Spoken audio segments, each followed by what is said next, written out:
अस्सलामुअलैकुम दोस्तों, आज हम एक सिंपल सा फास्ट फूड का डिज़ाइन बनाएंगे और साथ ही इसकी CDR फाइल भी आपको दी जाएगी।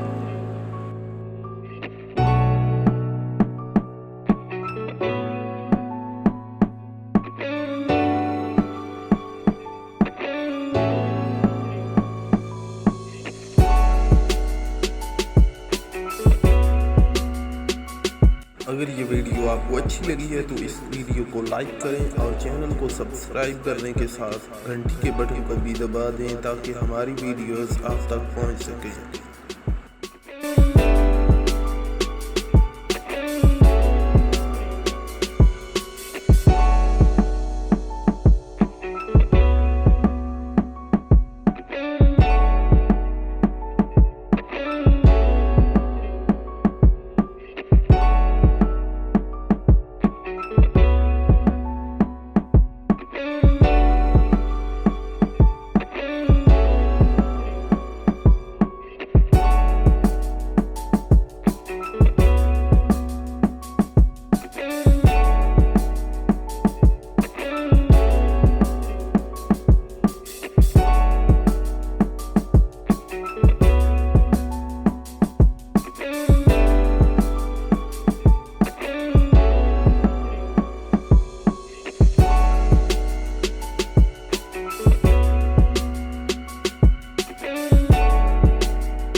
इस फाइल का पासवर्ड है 921।